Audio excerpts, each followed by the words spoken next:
Unity in face of global challenges. Can we survive without unity? My purpose today is to convince you of the need for unity in order to survive as a species and not be wiped out like the dinosaurs. Our strive towards unity has been an ongoing effort ever since the beginning of humanity, from small hunting groups to tribes, from leagues to nations, from communities to trade agreements. We have learned that unity is key to survival on all levels, that it is dynamic rather than static, and that it comes at a cost, the cost of concessions and the ability to adapt to the circumstances in view of the bigger picture. A perfect example of true unity is the European Union. It is a symbol of intercultural and interlinguistic unity in spite of a past history of conflict and opposing ambitions.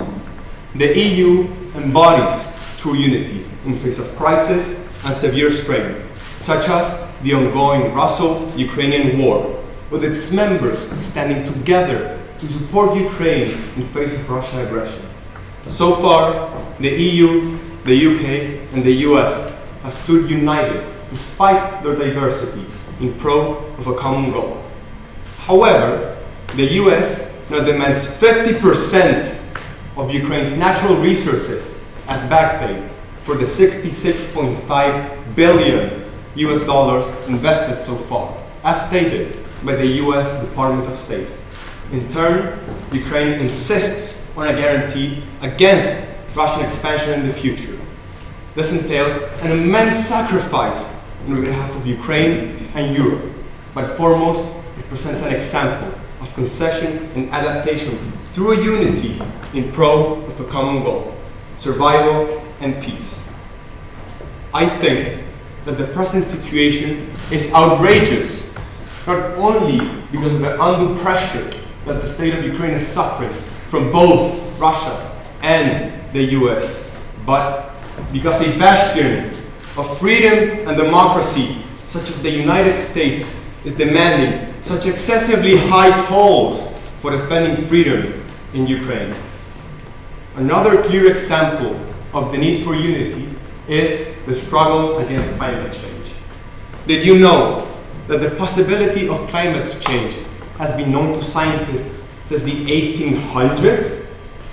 Yet, nothing of impact was done for more than a century until the Kyoto Protocol and the Paris Agreements. In 1997, the meeting for the Kyoto Protocol took place, in which 38 industrialized countries agreed to reduce greenhouse gas emissions by 5% compared to 1990 levels. Later, in 2005, the first day of the Globe Rally took place in over 60 different countries, in which the people united to demand commitment to the Kyoto Protocol and to ratify the Paris Agreement. The Paris Agreement was signed in 2015, which ratified the Kyoto Protocol and included developing nations in a national pledge to reduce greenhouse gas emissions, this time by 50%, and to limit global temperature increase below 1.5 degrees Celsius. As can be seen in the agreement, ratified by 195 countries as of 2025. The fight against climate change is a key example of the need for unity in order to survive as a species, because it involves all countries around the globe in a united effort to defend the planet. Thus, I believe that it is excruciatingly self-centered the way some immensely powerful countries, such as China, with their ecosystem-destroying fishing fleets, refuse to support the fight against climate change, or not give it their full support, as if it were just a secondary matter or something for future generations to worry about. Even worse, the US is now leaving the Paris Agreement, as reported by the BBC. So, can we survive without unity? No. Unity is what shapes us as a species. It is what has made us progress and thrive in the face of dire odds. War, famine, death, total destruction are all dangers we have faced and beaten through unity.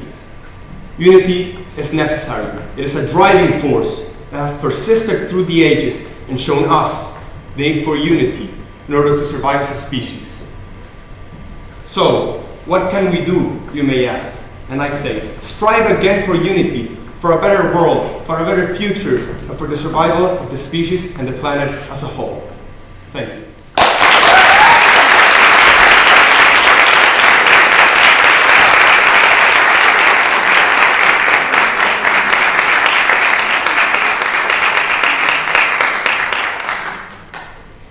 Let's pass the microphone first to Ms. Paula from the University.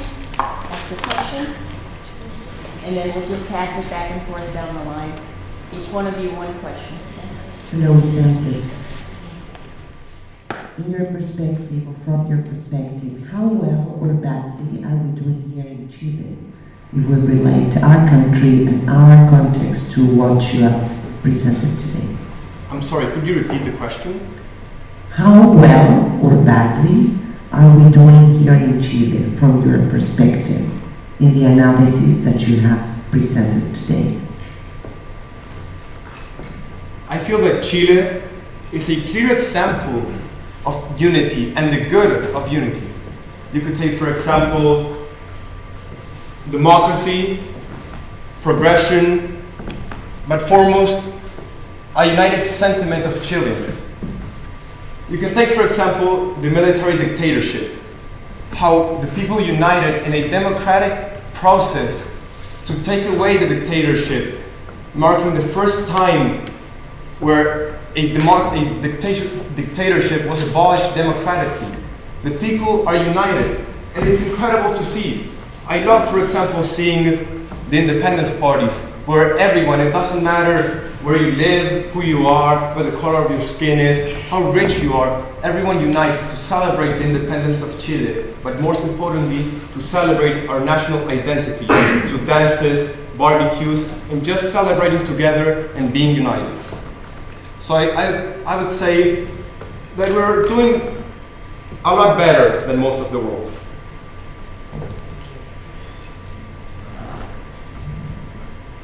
Hello, thank you for that speech. It's very impressive. My question is, what would you say are the tools available to countries and societies to achieve and maintain the unity that you speak about? That is a very interesting question and one that I hadn't actually thought about.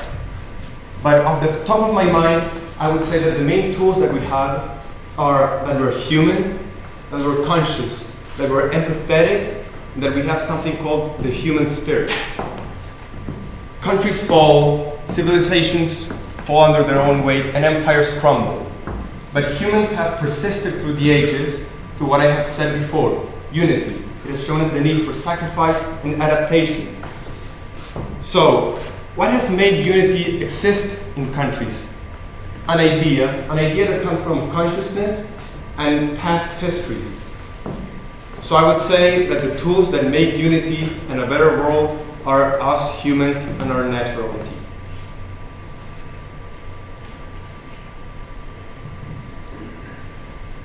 Thank you, Vicente, and I also thank you for your excellent presentation.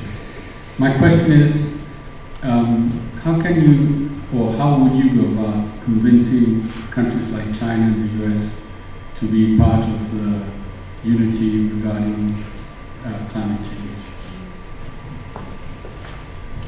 Sadly, most countries can't be convinced in a friendly manner. Sadly, most people have to learn from experience.